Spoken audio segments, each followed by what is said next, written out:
Eric, you there?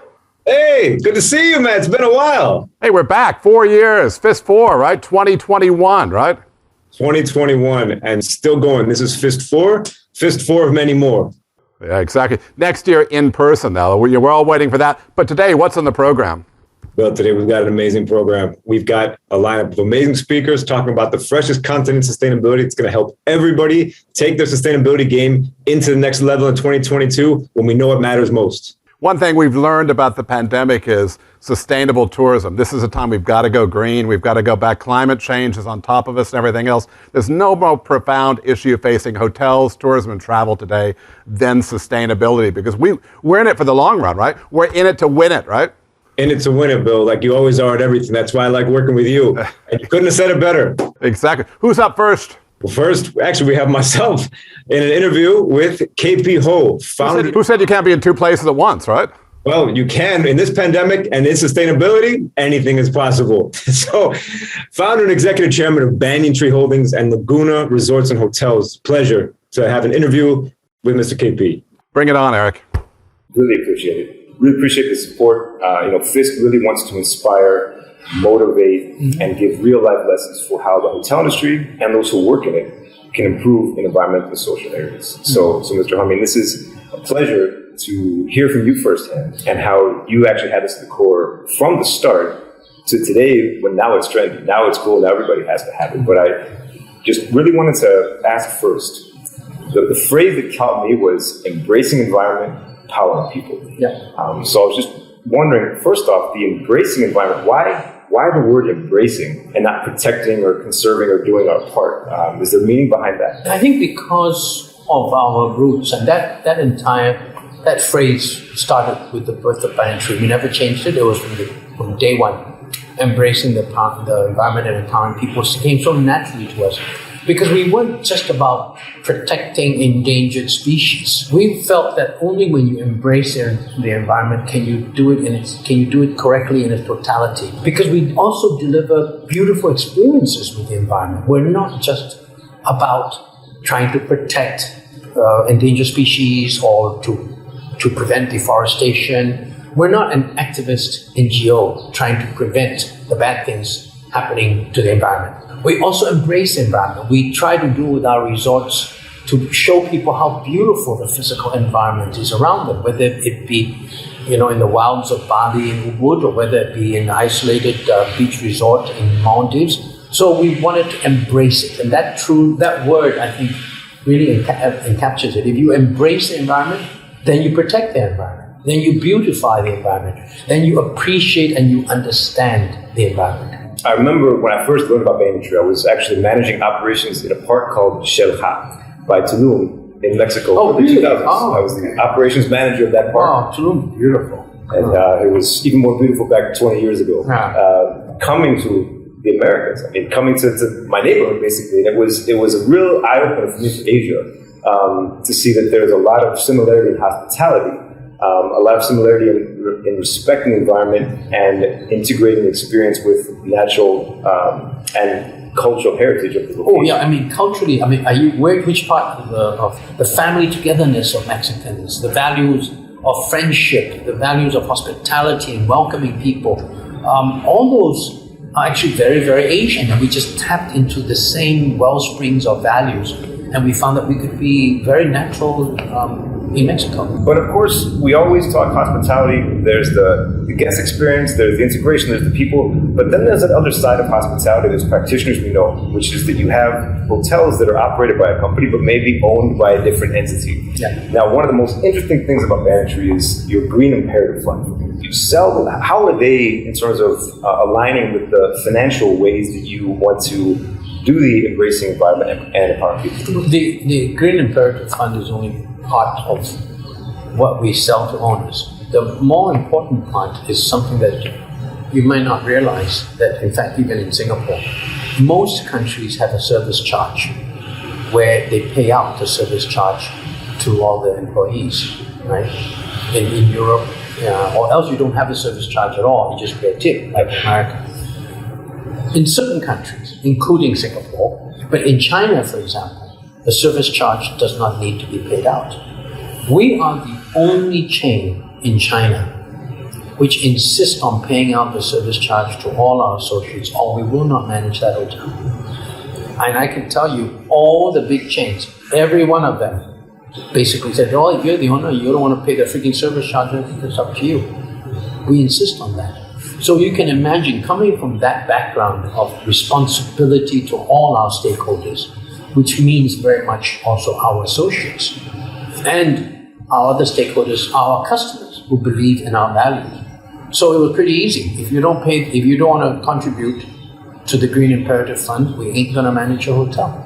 Convincing an owner in China to pay out the service charge, that is power of brand, right? Well, otherwise we won't. Well, but then we have had cases where owners don't want to do it, and we actually say, sorry, we won't manage your hotel. And that's the authenticity of sticking by it. You stick by it. And after a while, all the owners know by now, because they all know by now, so now we don't have a problem anymore. What's next? Where do you see Banyan Tree evolving this program in 10, 20, even 30 years as everybody's looking forward to 2050 net zero? I think there's the more on the surface apparent type stuff that's going to change.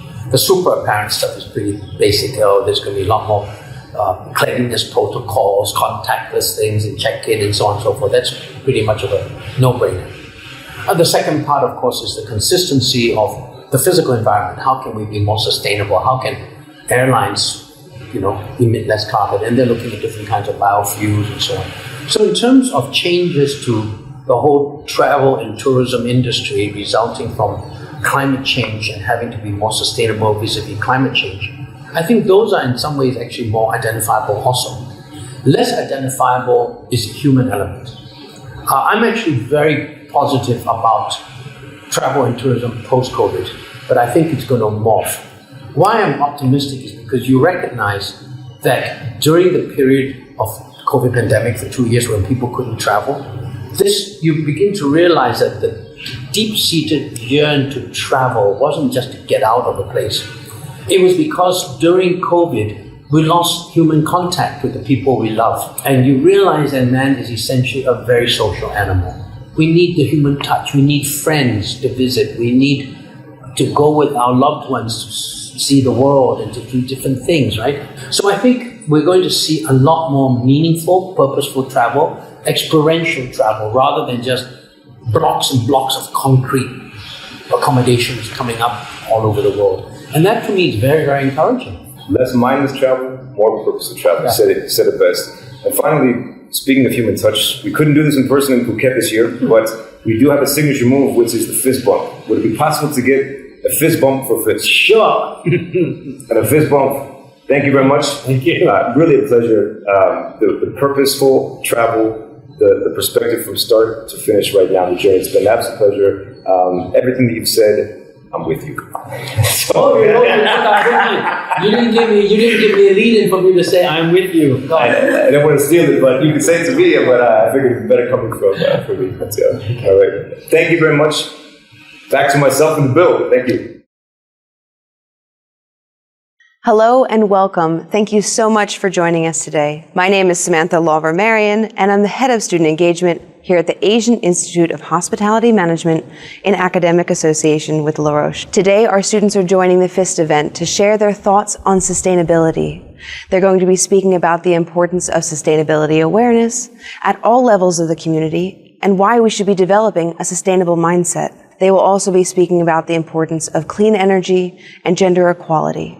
We are excited to be pioneering the changes that are happening globally with regards to sustainability here at this event, and we hope that you'll join us in embedding its sustainable practices at your business, wherever you are. Thank you. Well, that's a great talk, KP and Eric. Eric, you there? Of course, I'm here. I didn't miss that. That was Can't get rid of you that easy, right? no, exactly. What's up next at FIST? Well, next to FIST, we have one of our FIST favorites, the one who gets the most pictures per attendee, Jesper Palmquist, Asia Director, Asia Pacific, Area Director, Asia Pacific of STR, who is going to be given a session talking about how to level up and use sustainability in your regular discussions with all the other people in the hotel business. We love Jesper, right? We love Jesper. His daughter's going to come back this year as well. We've had her on previously. Maybe, maybe not. But what I'm hoping is we can get a cameo KPI for the first ever at FIST. And Jesper, it's all about playing it forward to the next generation. Jesper Palmquist, over to you. Hey there, Eric, Bill, everyone online. Welcome to PHIST 2021. Thanks for joining. You know, I'm here in Singapore, and I was wondering, Eric and I were talking about during the pandemic, one of the things is sustainability still has a great seat at the table. That's awesome. It means that we can keep having that conversation. But it also means that it leads to the importance of just anyone who wants to promote sustainable solutions. You need to be able to walk the walk with all stakeholders, with owners and everyone. You need to know what the market trends are, and you also need to understand the language use. So this would include things like, hotel rates, usually known as ADR, average daily rate. Are they high and growing? But why is that? Do owners care about flow through more than aircon flow? And why is that? GOP per available room. How do you calculate that? And why does that matter? Things like that are important to you. How much more cost efficient is a hotel now after the pandemic with the changes? Are you pitching sustainable solutions as a percentage of revenue and not of cost? Let me bring you up to speed on some trends and examples, and hopefully that will entice you to learn more. It's time to armor up on what matters to drive your mission forward. Some slides. Right now, this is a demand crisis. Restrictions and quarantine are bad for business.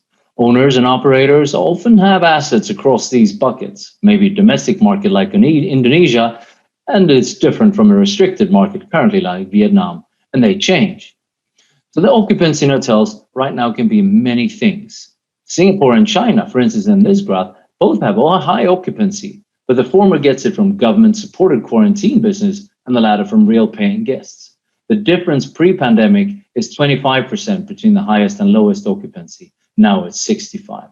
So it's a big difference during the pandemic, what trading conditions you have across all the region. Now, Singapore hotels, with that in mind, gets very low rates, and China have more normal rates. As seen here in this graph, if you have a 100, that means your hotel rates are at the same level as 2019 pre-pandemic. Singapore here is 45 and China 95. That means profitability in Chinese hotels clearly a lot better. Not only revenue per available room, RevPAR, but also GOP margin and GOP per available room. Your conversation about creating revenue via sustainable solutions can be different in these two cases. So we know businesses need demand, guests, and that occupancy. But what about the rates?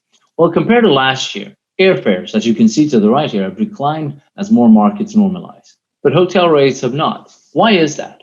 Well, there's a number of reasons. One is, like I said, this is a demand crisis, not about compression, and no one has any guests really. But it's also about transient business. Less groups. Groups pay less, and now it's less groups before the whole business is coming back. We also know people are willing to pay during the pandemic. There is pent-up demand, and pricing power exists. And there's also the fact that hotels are raising their rates because an increase in wages, in energy costs, and in water as well. So they increase their prices. And in the backdrop of that, we are right now seeing inflation around the world. Inflation means that the revenue and ADR, of course, is a little bit lower compared to when you see it on the piece of paper. Now, can you then maybe use these buckets and explain them without metrics? Sure. How about this, where you see someone who's really far up and what's coming? Absolutely. If you have 60% plus occupancy and good rates, that's pretty good. Now, it's a bit harder to use this when you're creating a valued business plan with the owner of the bank on when markets trying to open travel bubbles, right? Travel bubbles are interesting. Right now, we've seen Phuket go up to maybe 25% occupancy. Langkawi's been going for a while. Bali is starting. Cebu's coming. Phuket next. What is the purpose of all these? Right? The main thing is not only do they usually provide travelers and hotel guests and provide revenue, but they also get a destination ready. It increases morale, employment, and provide insights and learnings from around the region. And that's also important. So how do you know which markets are really recovering? If you look across this graph, you'll see Cebu high up there, the Maldives, Hua Hin, Langkawi. Well, it's only true in some cases because Cebu, that's mostly repatriation and quarantine demand before business goes normal. Maldives, for sure, they have recovered quite well and been the world's favorite travel bubble for quite some time. So you need to drill down and look a bit closer at the data. For instance, the last 45 days. Is there a daily trend? Are people going on weekends only, which you can see in the blue line there of Langkawi? Look across occupancies and ADRs, look at profitability, and by using that terminology, you'll be able to have a good conversation up to date with any owner that is ready to invest and see revenue. So what trends and factors are people looking at right now that could be good for your conversations to keep you up to date? Well, people buying and selling hotels, that's becoming a thing again. People are seeing more transactions, particularly in the West, in the markets that have recovered. We also know that staffing and resourcing hotels is a brand new game, right? That's not the same as before. A lot of people have left the industry and may never come back. We also know that the supply growth is coming back. Asia Pacific has 16% higher number of hotels in the planning stages compared to last year. That's an important stage where you can influence if the hotel is going to be a sustainable project or not. We also know that groups is coming back, that with that, they bring slightly lower rates, and it changes really how hotel owners and brands look at how they operate the hotels. And later on, we'll see more seasonality and how the regular source markets will come back. But the coolest thing is that throughout this, again, sustainability is at the forefront. Your chance to impact is absolutely now. A lot of people are saying that 2022 is a transitional year until 2023. We start seeing some good profitability. Not too late to impact. So listen, are there any other data points that you can use to convince hotels that, how do you create revenue and savings and get on board the whole thing? Like, how about plans per sold room, fake versus real plans? No. That's really stupid. That's stupid? Yeah. Okay, hey, Miley, everyone. All right, welcome back to FIST. Do you have any better ideas then? How about rooms clean for occupied room? Rooms clean per occupied room. Giddy up! That's pretty cool. I like that. So again, I'm outclassed by teenagers. Nothing new, nothing changes at FIST apparently. Let me also add this. Phuket has a fantastic baseline, right? You have a lot of direct flights, you have fantastic people, great food, broad offering from luxury to economy and everything. It means you can focus on sustainability. It means you can convince owners to work with that. You already have that baseline. FIST is a great Phuketian and Thai tradition. Listen, this was just a teaser. Don't be afraid to dig deeper into this. So level up from Donkey Kong to Fortnite generation. And with that, let's get back to Bill and Eric. Have a good one. Ciao. Hello everybody, my name is Natawari Ratsatra and I am a student here at AIM. The topic that I have chosen for myself today is the importance of developing the sustainable mindset at all levels of the community. Last semester, we have been studying sustainability and innovation and it has opened my eyes. I see the world in a bigger picture and how being sustainable should not only be a fashion trend, it should be the norm that the society practices as a whole. Being sustainable is about meeting the needs of the present without compromising the ability for the future generation to meet their own needs as well. And this is from the UN Brundtland Commission. We are living in a world right now where people use resources like it's nothing. And we are generating a lot of waste, 3.5 tons of plastic and other kind of solid waste every day. I feel that learning about sustainability and waste problems will make people become more aware and realize that we should replenish the planet that we're living on instead of slowly destroying it. Thank you. Thank you, Jesper. And most important, thank you, Malaya, for your cameo KPI of rooms cleaned per occupied room. You blew my mind. Wow, that's great. Our next speaker is Anthony Lark, president of the Phuket Hotels Association, also co-founder of this event. It's so important, again, to see what the Phuket Hotel Association, about 80 hotels on an island in Thailand, and they're making a difference. Give us some extra, let's talk to Anthony now and find out what the association recommends for other properties as benchmarking. Great storyline here. Good afternoon, everybody. Anthony Lark from the Phuket Hotels Association. Here to talk about sustainability, of course, and our environment and this very fragile place that we live in, this beautiful small pearl of an island in the Andaman Sea. As you know, Phuket, like most island destinations in Southeast Asia, has seen a tremendous growth in tourism and, of course, subsequently the local population as well in the 30 years that tourism has just exploded here. I recall arriving here in 1988.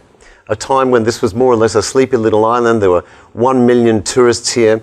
per year, as opposed to 9 million tourists in 2019. The population has more than doubled. So you can imagine, when I first came here, you can see the transformation of this sleepy little village to what you can now see as clearly an urban resort. In those days, local food came wrapped in banana leaf. Most of the drinks were served in glass. Over the last few years, this growth in trash and rubbish in the oceans and on the land, caused mostly by tourism, has been a terrible and disturbing series of news, particularly with the onset of social media and blogs, etc. The great news is that our industry has woken up, slowly but surely. We've seen a drive to sustainability and a greater sense of local community in resorts and other tourism businesses. Local farms are now growing amazing produce, which is being served in both local restaurants and, as you can see here with my friend Jimmy, at Michelin-starred restaurant level food as well. Hotels are also embracing chemical-free landscaping treatments. Hot fogging using DEET based in diesel fume, smoking out, kills all of the insects, runs straight into all the water sources and of course into the ocean. It has a detrimental effect. So I think that you can see here another great example. This is the Shintamani group of hotels in Cambodia, where not only have they embraced sustainability for the resort itself, but they've taken the huge forest which they belong in, and they've protected wildlife species and all sorts of things, so that it's not just the hotel itself, it's the way you immerse yourself in the local community. This also extends to the education of local kids in local schools and supporting education as well. In the beginning, our Phuket Hotels Association recognized that sustainability was one of the key core missions back in 2016 when we formed the group.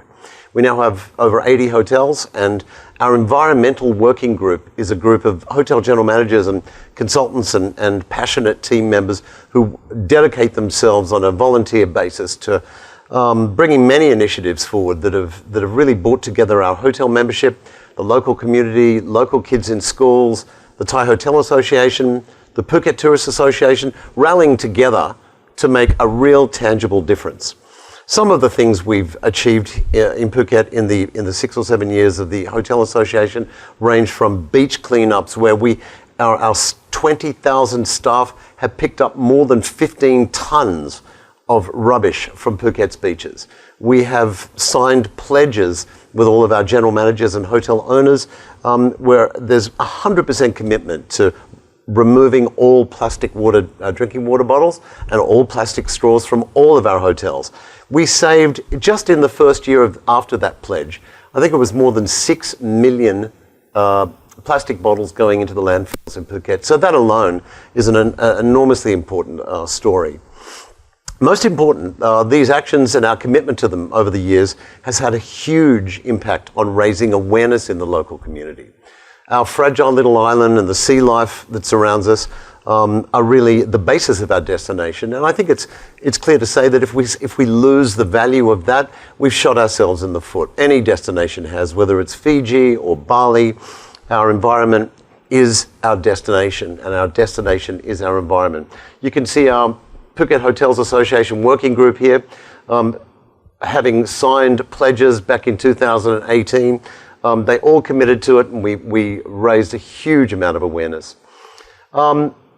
As you can see, PHIST, the event that we're all in now, was one of the destination's most important events. This has not only raised awareness for Thailand, but it's also brought this message of our fragile environment to the Bali Hotels Association, to Langkawi, to Fiji, to people that I've seen all over the place, have taken an interest in what the Hotel Association's doing, and I think we're inspiring people to do a similar job. Our public relations efforts of our activities have also been an inspiration to those destinations, and I think that this good news does spread a long way. As you can see, these are some of the kids cleaning up Phuket's beaches. We've had enormous success in education. We've teamed with the various sea organizations and cleanups. But at the end of the day, it's all about families. The messages that we're bringing from our hotel management and hotel owners down through our 20,000 staff ends up in the family and in the home of all of our kids, and therefore the greater population of Phuket. It's all about families, it's all about grandparents, parents and children, multi-generational awareness of how fragile our place is. So thank you all again for the opportunity to come and talk to you today. It was really enjoyable. Hi, my name is Supapit Panratana Mongkon, and I'm a student here at AIM. We are living in the 21st century, and yet there's still a clear lack of gender equality in our society. Having access to equal opportunities is something we all have to work towards in order to achieve sustainable development goals. This allows everyone to be treated equally with respect and feel safe to achieve their goals without fearing any discriminations. We have to demand a progressive society through the equal and diverse representation in leadership, equal pay for equal work, and education courses on gender equality. And we all have to work hand in hand to encourage and educate people regardless of their age, race, or gender to support and promote for an equal and inclusive society. Anthony Lark, great inspiring talk and some great ideas for hotels. Again, leadership by example. And Eric, next up. Next up, we have Kun Nim from Centaur Hotels and Resorts being interviewed by Kun Nick from Horwath HTL. One of the most interesting programs we've seen in sustainability this year is Centaur's Earth Care program getting GSTC recognized at a company level. Really interesting to hear about this and also what Nick has to talk about. Something we also find from Horwath HTL is a benchmarking survey they do together with Greenview. I'm not pitching for you guys, but it's a great report. And it's this consulting group joining together with Greenview and putting together a great program. Great document. Look it up online. Next up. Thank you, Bill and Eric. Today I have my guest speaker and a true sustainability champion from Centaur Hotels and Resorts. Sawadee ka, Kun Nim. Sawadee ka, Kun Nim. Hi, Bill and Eric. Welcome to the interview. Thanks for making time for me and the audience. So you've lived and breathed sustainability, and I am sure you have known everything inside out about this Centaur Earth Care program. What if you would have to explain this program in a nutshell to a potential hotel owner or a travel industry partner who may know little about going green? What would you like to say?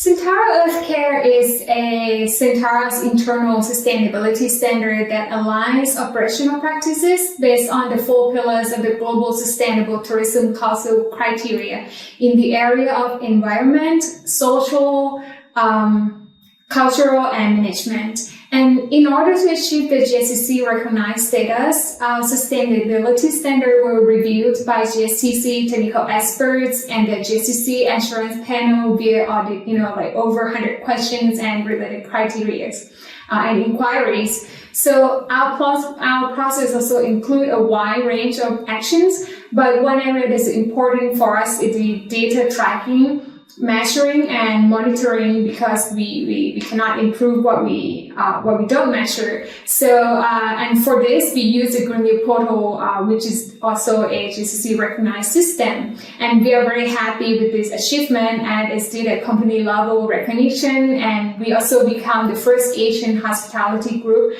to formally incorporate the GSCC criteria in our internal sustainability standard that we call Centaur Earth Care. Okay, I hear 2 important elements, from your answer. So the first thing is sustainability standard practices, platform, things like that. And the second important element is the GSTC recognition. I'm getting curious to know, and I'm sure our audience feel the same way. Why do Centaur need this kind of universal platform or standards? And the following question is, why would you need the GSTC involvement? Yeah, well, we actually started working on a sustainability program for 10 years. And while we were searching for the best approach for Centaur and sustainability, we were advised that we should develop our own sustainability standard. Like, it is time for us to do so. And then to get recognized by GSTC, and that is what we did. And because GSTC is a hospitality and tourism specific organization and is the most recognized and used accreditation body in sustainable tourism, also GSTC is recognized by many travel agencies, which is a very important component of our business supply chain. Yeah, but unfortunately, due to COVID-19, we have not seen material result that much yet, but we are positive that our approach will begin to pay dividends for Sentara and especially for the environment very soon. Okay, I know that this is like a starting point of your big journey, and then the group has just obtained the GSTC recognition. If I may ask, about the progress of the actual program, would you mind sharing a little bit about what you have accomplished so far and what's in the plan, going forward? Yeah, so in a big picture, receiving recognition means that our Sentara Earth Care or our sustainability standard aligns with the universal criteria for the sustainable management, social and economic benefits to the local community, cultural heritage preservation, and the reduction of pollution, also to satisfy our customer requests and also ESG reporting criteria. And the set of Sentara Earth Care Standard will be further used to support our individual hotels for sustainability certification in the near future. And, having a comprehensive set of our own sustainability standard helps ease to implementation process at the properties. And our plan from this year onwards, we are committed to achieving goals and target by 2025. We are committed to eliminate single-use plastic item in the entire guest journey, and also 100% of our property will be certified to a recognized sustainability standard. And also by 2030, we also committed to 20% reductions of energy, greenhouse gas emission, water, and waste. And this is our big picture plan.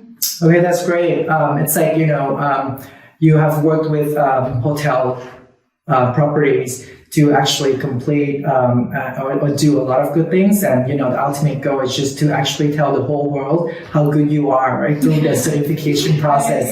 Okay, we have covered a lot of ground at this point. Perhaps it's good to sort of have a flashback on the entire journey, especially when it first began. So how did you manage to convince key stakeholders within the group to actually get a buy-in? Oh, well, that's a very challenging question. Let's talk about how we started first. So sure. It's simply that we started from wanting to operate a responsible business. And yes, of course, wanting to comply in a meaningful way with the requirements in terms of sustainability performance of the Stock Exchange of Thailand, as we are a publicly traded company. And these are the reinforcement mechanism for us to work towards sustainable business and reduce the negative impact on the environment as much as possible. And we started where we have a full control first, meaning that started from our own property and then expanding to properties that are under management. And for us, the bold communication and legitimate justification are very important, because it is our job to find the reason, lay out pros and cons, and also let our owners and the key stakeholder knows why we need it, But of course, like the truth of the Dharma and the Buddhism, so we don't always got what we want. Especially in these past 2 years, we lost momentum as we needed to prioritize item. So we would just have to wait for the good timing and some of the events like a change in the law, improvement of the regulation, and that helps us expedite our effort toward the way that it's supposed to be. Okay, wow, that's a lot of key lesson learned to be shared with our audience also. Yes. And now we're getting closer to an end. Any words of advice to our audience who may want to follow a similar journey? It can be in terms of planning, arrangement, resource allocation, whether it's time, manpower, and other things. Yeah, well, I would recommend looking from within first. There's no need to find new initiatives or any projects just yet. And start from within and try to strengthen and maximize the effectiveness of your daily operations and make sure that it continues that way, so it has a longevity. And like when we were looking or working at getting GSCC recognition, we found that there were some criteria that we were struggling with, and tried to cover, but we didn't know how until we look around and talk in detail with other departments within our company. And that's when we discovered that, the practices and answer to the criteria were already there all along. So nothing new that we needed to implement, and some were already ready to be used as evidence. And some just need to be enhanced, but that's okay. So we already started something that would help us to complete the journey. And last but not least, just keep reminding yourself that the end goal is to minimize negative impact on the environment. So as long as you're doing that, you are succeeding. Oh wow! Thank you for great insights, Kunim. I'm sure this is just the beginning of more and more discussions about sustainability, and all for the better future of our industry and society. So back to you, Bill and Eric. Thank you for having us. Thank you. Hello everyone, my name is Pidashaya and I am a student at AIM. The topic I've chosen to speak about today is about how affordable and clean energy could assist Thailand to be a sustainable nation. To be a sustainable nation, Thailand needs to meet its needs without compromising the needs of the future generation. For the purpose of this video, I'd like to focus on Thailand's solar-powered electricity potential.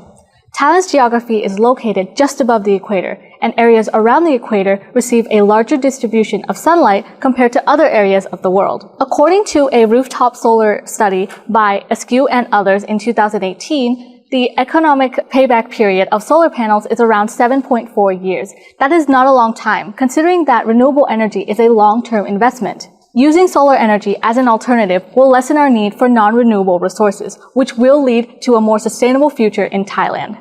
Thank you. Hey, great talk, Nick and Nim. Great to see you in Bangkok. Bangkok is also reopening November 1st. Waiting for that with a lot of excitement as well. Okay, on we roll, Eric. On we roll. All right, and on we do.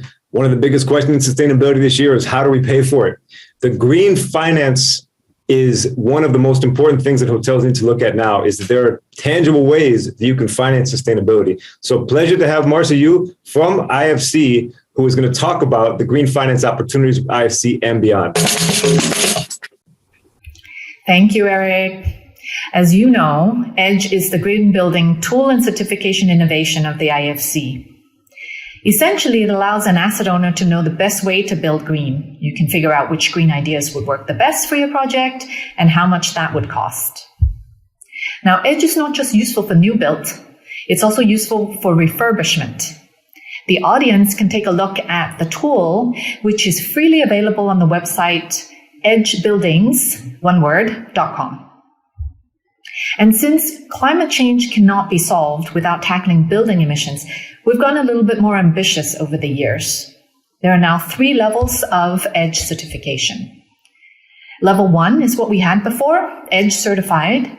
A project is considered EDGE certified if it can achieve 20% or more savings in each of energy, water, and materials. And that's embodied energy in materials. The next level up, it's a level 2, EDGE advanced. And because of the focus on carbon, we emphasize getting to energy savings of 40%. So instead of 20%, it's 40%.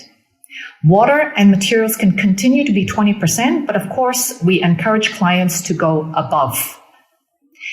We consider this level 0 carbon ready. That means any project that has achieved EDGE Advance can in the future be eligible for 0 carbon certification. Level 3, zero carbon.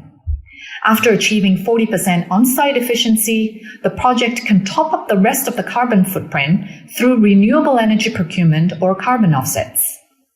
Level 3, zero carbon requires a project to first get that EDGE Advanced Asset Certification and then look into the operational certification for zero emissions. The philosophy ensures that we focus on on-site efficiency first before off-site renewables and carbon offsets. First, let me start off by saying that IFC is a pioneer of sustainable financings. We issued our first green bond in 2010, and we are now one of the largest issuers of green bonds globally. By securing an IFC sustainable financing product, be it a green loan, green bond, sustainable bond, an asset owner would benefit from IFC's reputation as a recognized leader of sustainability standards. Having IFC as an anchor investor in that specific financing will certainly add credibility to the company. Now, a little bit about the different types of labeled financing out there. Green loans, green bonds use a use of proceeds approach. Let me give some examples. Say you have a brand new EDGE certified hotel that you're planning, and that will cost you $25 million to build. Now, the entire $25 million will qualify. Say you built that same project, but less than 3 years ago, and you would like to now refinance. The entire $25 million still qualifies for green bond use of proceeds. Say you have a project that you want to do energy efficiency upgrade, but that project is older than 3 years. Now, only the $2 million will qualify. The investment in the original building will not be counted. Lastly, if you have a project that you're planning deep retrofits, and the project is very old, but can attain EDGE Advanced or Net Zero certification after the refurbishment, then the complete amount invested in the building, including the original cost of the building, can be counted. So as you can see, a green loan is somewhat restrictive in that you need to demonstrate you spend the proceeds on the green capex. Now, on the other hand, sustainability-linked loan is different because it allows a borrower to use the loan for general corporate purposes, including debt refinancing. Say you're a hotel owner and you have a number of hotels in operation. You can leverage your commitment to ESG performance and tap into these sustainability-linked loans or bonds. The terms of these linked loans or bonds are tied to your ESG performance, and these KPIs could be GHG emission, number of hotels EDGE certified, etc. This flexibility and the fact that a corporation can access to discounted loan rates if the corporate commitments are achieved, have made these a popular alternative to green bonds. My name is Kim Kang Andrew Park. I'm a student at the Asian Institute of Hospitality Management. I'm currently studying for a Bachelor of Business Administration in Global Hospitality Management. Today, I will be talking about my view for a more sustainable world and why is it important for the hospitality and tourism industry. So, what is sustainability? It's defined as meeting our own needs and wants without compromising the ability of our kids, grandson, or next generation to have a better life. Why is sustainability important for the hospitality and tourism industry? Going green is really important. We can help reduce waste, save energy, and save resource. This will also help us create a unique style and experience and also help us fight climate change. By doing so, we will also set a good image for the brand and also for the rest of the world. How can we contribute towards it? What the hospitality and tourism can simply do is by support the local business, help local community earn their living, raise social awareness by using social media platforms, donate unused items, and lastly is always reuse and recycle. But for me, the most important is not how, but when. Thank you, Marcia. That was a pleasure. And really look forward to some opportunities that there are for the hotel industry to go green and get it financed. Show me the money. That's the end of the day. Again, it's got to make money sense to get people. I like those instruments. What are you playing there? This is called a cachichi. There's a pandero de berimbau. That's for my capoeira. I've got nothing else. Okay, I've got nothing else, right? Next up is Alice and Social Giver. Again, giving things back. The one thing I've learned during the pandemic is actually giving things back to the market. You're taking time, you're looking about the people around you, and what are you putting back in? It's allowed us all to take a break and learn what's important in life. Social Giver, tell us about it. Thank you so much, Eric and Bill, for having me here today to share with you all about Social Giver. So Social Giver is a lifestyle platform that allow you to shop and give at the very same time. We built a giving ecosystem where businesses, people, and social projects are able to give something but receive something much more valuable in return. And we make this really easy because our mission is to convert spare capacity into social impact. So we work with over 500 brands from all over Thailand, ranging from hotels, restaurants, activities, and experiences, and supporting more than 60 local grassroots projects all over Thailand. And how we do this is very simple.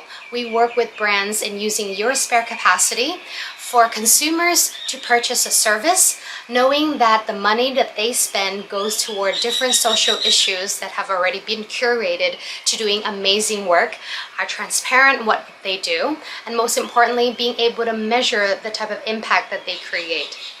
So brands that work with us ranges from different hotels, restaurants, activities, spas, have volunteered their service onto our platform. And they can also choose the type of social projects that they want to support as well. Consumers coming onto the Social Giver platform is now being able to do more of what they love to do, while at the same time being able to support projects that they are very passionate about. So for an example, a customer coming to Phuket can enjoy a beautiful stay at a pool villa, knowing that just one night stay could actually send a child to school for 3 years. Or even being able to, preserve large indigenous trees on the island of Phuket so that we can protect more green spaces in the area. So what does meaningful travel look like? I feel that a lot of international travelers coming to Thailand would also want to see that the landscape of travel in Thailand would be changed for the better. And I feel that we could do so together, collectively, in order to create not just sustainability, but a net positive impact together. And I feel that our theory of change is not just speaking to, people who already care about social and environmental issues, but truly converting people who just want to live a great lifestyle, and then slowly have that inception of them being more and more engaged in different social projects. And it's not just about them having to have an experience that are close to locals, but that they're enjoying, Phuket's different beautiful properties, but at the same time, seeing that the impact that they can create through their stay in Thailand would actually be something that they want to be able to share and talk to other people about, because they've had a meaningful travel experience here. So I know that a lot of you that are in the community here have been severely affected with the pandemic. And at the same time, we also see how our environment has also started to replenish themselves in ways in which we have not imagined, because Phuket has become so quiet from what we have always remembered Phuket to be.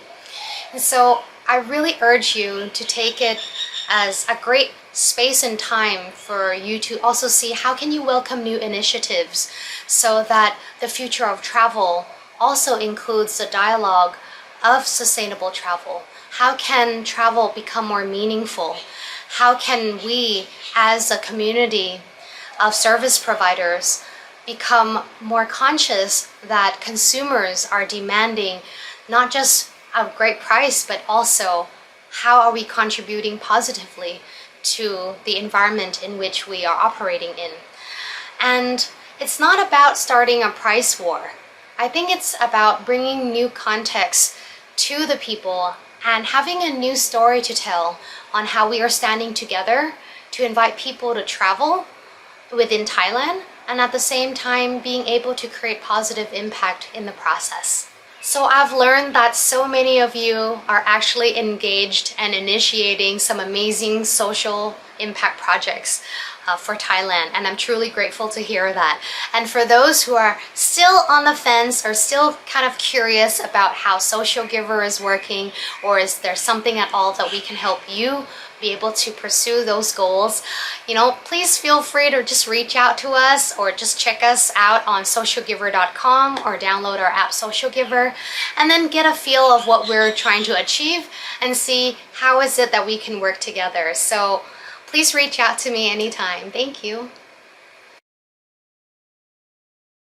Sawadee ka. My name is Nimi, and I'm a student from AIM Hotel School, La Roche. Today, I'd like to touch on a topic that I feel the society we live in is still not quite equipped with, and that is gender inequality. According to Oxfam, women make up 75% of the world's workforce, yet only earn 10% of the world's income. Why is that? I struggle to understand. Women deserve equal opportunities to men. Therefore, I feel the need to bring the light to such a topic. It's 2021, and we are still assuming gender norms from past traditions and our ancestors. Male figures also face gender inequality. Be a man. Ever heard of that? Men are born into this world with an expectation to assume masculine traits, and if not, they are seen as being feminine, making it a bad thing. It is not. Let us embrace being a woman. Let us embrace being a man. Let us be proud, and let us celebrate the diversity we have. Together, let's provide equality for all. Thank you. Thank you, Alice, and keep up the good work. Some great stuff there. Eric, have we lost you? What are you doing there? I'm here. Come back. Eric, come back. Okay. What's next? Next, one of my favorites, we have Matt Carlisle from XCO2 going to talk about what's changed since the pandemic in the world of energy efficiency. And now XCO2, if you remember from the It Takes an Island webinar we did during the pandemic last year, Matt had a really interesting presentation that talked about how they can find the hotel's G-spot. It's probably okay. The G-spot coming up, and nothing more profound when you go to a hotel. How important is the air after all this thing with the pandemic and COVID-19 as well? Great, Matt. Great to see you again. Thanks, Eric and Bill. So yeah, guys, my name is Matt Carlisle. I'm an Associate Director at XCO2, and I lead our Singapore office here. So for those of you who don't know XCO2, we're an MEP and sustainability consultancy, and our aim really is to produce low environmental impact developments.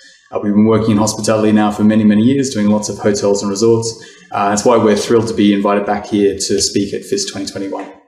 So hospitality as a sector has been hit particularly bad by COVID, but now as we're starting to see a little bit of a recovery, we're getting clients asking us, okay, like what is going to be the long-term impact or effects from COVID on hotel design, specifically for us on MEP systems and sustainability. So that's what I'm going to talk to you about today. So it's helpful to start with a little bit of an overview. Now, at the beginning of the pandemic, health professionals were still learning a lot about the virus, but now the WHO and the CDC and other health bodies have a pretty clear understanding about the three primary ways that the virus is transmitted. So you can see on the screen here, of the three, it's really the second pathway, which is the key concern for our clients. Number one and number three, they can be managed with social distancing and sort of cleaning procedures. But it's in number two, it's really asking, like, how do you clean the entire air of your hotel? So in response to research being done by the WHO and CDC, various HVAC advisory and design bodies have been issuing guidance on how to change the design. So the ICC, ASHRAE, CIBSE, and even Singapore's BCA, for example, have been issuing guidance on things such as changing outdoor spaces into more dense temporary seating, or what level of MERS filtration you might be required for an indoor space. Now, we're yet to see whether there's going to be any changes from these guidance through to regulations. We work internationally and with most of the major codes. And so far, there's been some discussion with the ICC that there might be an update for COVID guidance in their next package. But it's something that we're really going to have to watch over the next 1 to 3 years and see how these agencies consult with researchers, industry bodies, and other professionals to see what changes would be beneficial. So how will this affect your hotel or resort? Like, what are the physical changes or upgrades you might make or be required to make? Well, it depends a little bit on the type of property that you have. So say you have like a city hotel. So we're talking about a large building with a centralized HVAC system and a fully glazed facade that isn't openable. So you might be required to install UV sterilization in the air system. So either at the AHUs or at the terminal units to clean the air. You might also be required to upgrade the entire system. So increasing the chillers and the AHUs, basically to deal with increased fresh air loads, which are required to purge the system. You know, if you have a resort villa or like an urban hotel with a more decentralized HVAC system, as well as openable facades or balconies, you know, you're going to be relying more on purging rooms, villas in front of house areas, and localized filtration. So we've seen some clients putting MERS filters basically on the return units in the back of in the bathrooms, and also some manufacturers now are offering upgraded filtration packs which can be fitted to either wall-mounted or cassette FCUs. Now, for the GMs and FMs watching, as you can probably anticipate, one of the key outcomes from this is going to be an increase in energy usage. So we spoke to FM teams, you know, around the region who were managing quarantine hotels, and they were running their ACMV systems at sort of 95 to 100% of peak load. And this is because they had to massively increase their fresh air loads. They were purging rooms and spaces both daily and before, you know, guests arrived. They were conditioning unoccupied rooms, and they even in front of house spaces, they had to basically condition them as well as keeping doors and windows open. So some of them are reporting like a 15% increase in the amount of electricity usage. And, you know, this is because in a typical hotel, you know, around half of the energy is actually for the space conditioning loads. So certainly adopting these guidelines is going to increase energy consumption, which means, you know, the OPEX of the building is going to go up. And potentially there's going to be, you know, higher CapEx too if you have to modify systems. But also, I guess, on the softer side of things, you know, you have higher energy usage is going to make it a lot harder for you to meet CSR or carbon targets, which you've set or have been set by Global Office. And certainly in terms of sustainability certification, it's going to be more challenging to achieve for schemes such as like LEED or other bodies in the region. And this is because they have such a, you know, high focus on energy efficiency and energy usage. So either whilst we're still under restrictions, or if we see this guidance becoming, you know, into regulations, what are the three things that we could do to improve or maintain the sustainability of your hotel, or to manage those, you know, those higher OPEX costs? So first of all, you should be looking at controls. So if you're going to have higher refresh rates, or you're going to be purging spaces throughout the day, you really need a good control system, both to perform those tasks, but, you know, just as importantly, to record that they were done. Secondly, you know, you should be looking at whether the requirement for ventilation and cooling can be removed at all. Can the space be naturally ventilated? So a really good example of this is the Hotel Indigo in Bangkok. So the circulation spaces and corridors are largely naturally conditioned, but there's no reason why this same principle couldn't be applied to front of house and back of house areas. And lastly, can you use temporary systems like this air purifier? Now, regulators tend to have a preference for hardwired systems, but I see no reason why cost-effective solutions like this can't form part of your strategy of making your hotel safe. So guys, that's pretty much it for me. I hope it's been informative. Thanks very much to the Phuket Hotels Association, to C9 Hotel Works, and to Greenview for organising and inviting us to speak. Eric and Bill, back to you guys. Thanks very much. Hello, my name is Apishai Hijalan. You can call me Park. I'm a student at AIM. I'm currently studying for a Bachelor of Business Administration degree in Global Hospitality Management. Today, I will talk about the importance of gender equality in the 21st century to be sustainable. What is gender equality? Gender equality means the state in which access to life or opportunity is unaffected by gender. For any development effort to be sustainable and effective, it must consider the needs of all people, including those who don't typically have a voice in decision making. That's why gender equality is a critical ingredient in achieving sustainable development. It's also why we aim to use a gender lens in our work, whether it is exploiting to replace unsustainable, helping governments develop policies to address inequality, tackle climate change, and end poverty and hunger, or working with communities to build readiness to climate-related events. Thank you for listening. I hope You all have a lovely day. Thank you. Thank you, Matt. You found it once again. We really appreciate it. Look, good to see how things can evolve in sustainability amid the pandemic and come out stronger. Maybe we shouldn't call it the G spot. We should call it the Matt spot now going on, right? Okay. Opening hotels in a pandemic, what a strange situation. And we got Homa, which is an emerging co-living brand, and we've got Luca and Connor talking about that and the intricacies of how do you position a new product right now considering sustainability. What's the path and what are some great ideas to do that? Over to you guys now. Hey Connor, how are you? I'm good, Luca. How are you doing? I heard you're working on a new project. Yeah, I'm working on Homa. It's a network of co-living spaces and co-working. And it's a bit of a dream at the moment, to be honest, because I want to incorporate so many good things like affordability, community, technology. And I've been telling everybody that we are sustainable, but I don't really know what it means. So maybe you're an expert. You can tell me about that. Yeah, I mean, there's a lot of different things you can do when you talk about sustainability. You could go with putting a few plants in the lobby and putting out some recycling bins and call yourself sustainable.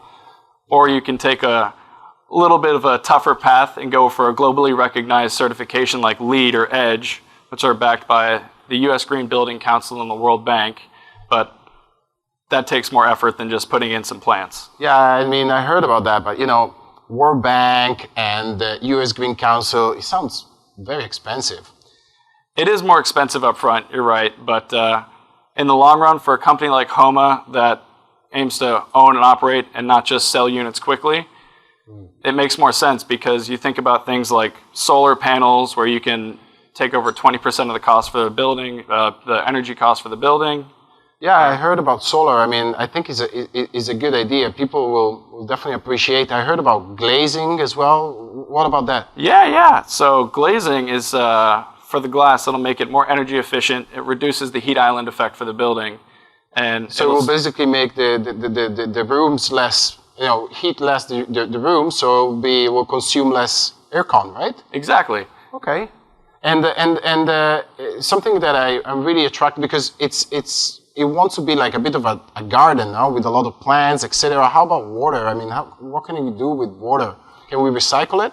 Yeah, so you could have a rainwater harvesting system on the roof. You could recycle the gray water for the building. And you can use it not only to flush the toilets, but after that, water the entire property. Wow, that's probably going to reduce my maintenance costs in the garden for sure. Absolutely. Wow, that sounds good. And but do you think I'm not sure I can charge more rent for this, right? What do you think? I mean, maybe you can charge more rent for it, but even if you can't, I think that tenants will appreciate the living somewhere that's sustainable and follows the values of community, technology, and sustainability like you were talking about. Yeah, you're right. I mean, maybe they're not going to pay more, but when they need to choose between Homa and a place that costs more or less the same, they will feel better at living in a place that has a better impact on the environment and society. Yeah. I was also thinking of, I made this nice bottle because I don't want to see people carrying around, plastic bottles. And I think if we give free drinking water, which is as good as the one that you buy at a supermarket, people will appreciate that. It's a great idea. You should put a reverse osmosis system on the roof, and that way you can provide free water to all of the tenants. Wow, that's great. Amazing. And look, I think you convinced me, to be honest, and I think we're going to get to work and try to incorporate all the nice things you told me. So, great. Thanks a lot. Awesome.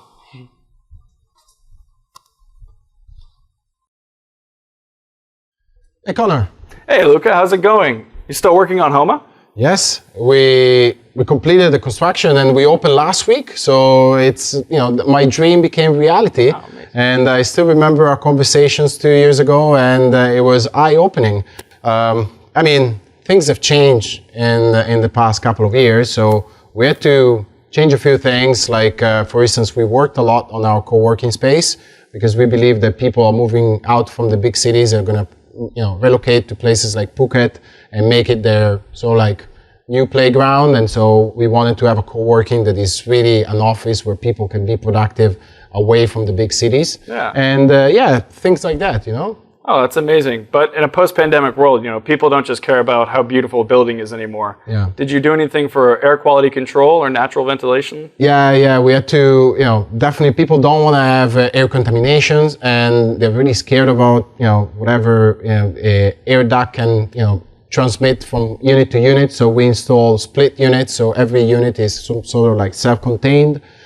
We also worked on, natural ventilation across all the buildings. So we really studied like the disposition of the common areas, and then also like air exchange in all the regularly occupied environments. We have a minimum cubic meter air exchange per hour.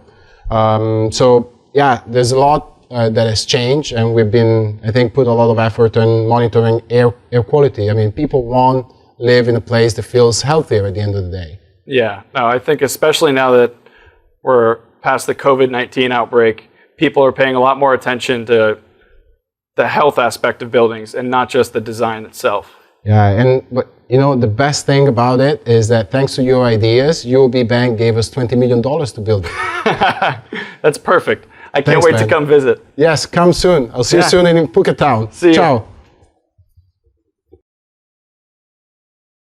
Hello, I'm Tim Bulow, COO of Minor Education and the leader of the Asian Institute of Hospitality Management in academic association with Les Roches.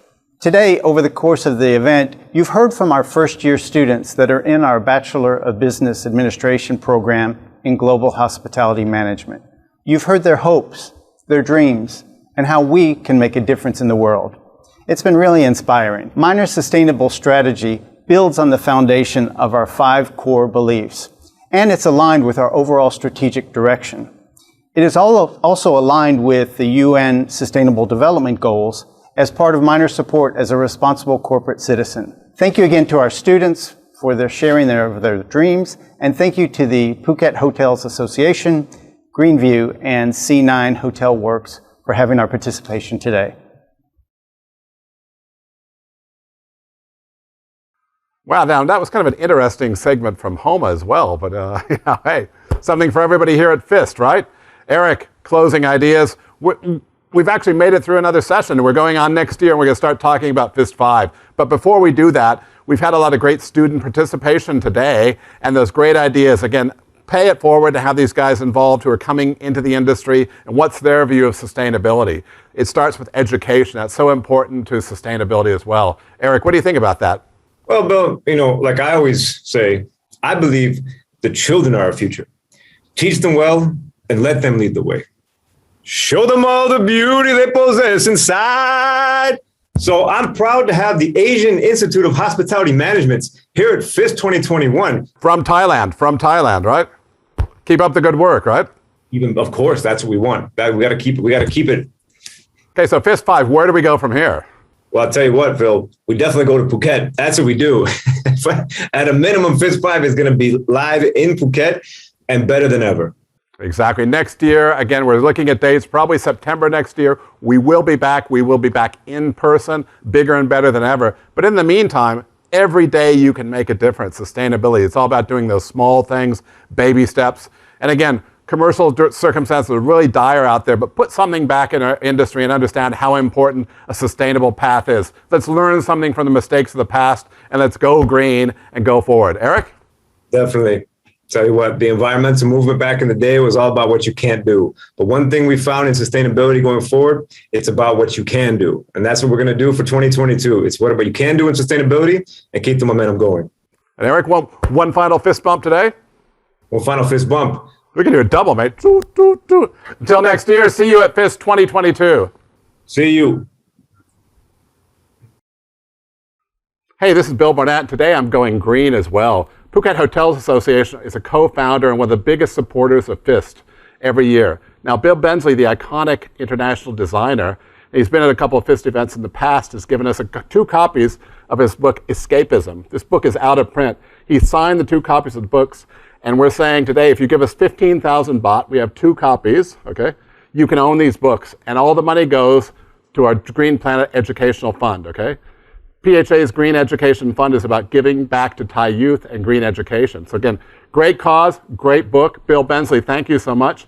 Get in touch with us, info@PhuketHotelsAssociation.com. Get this book.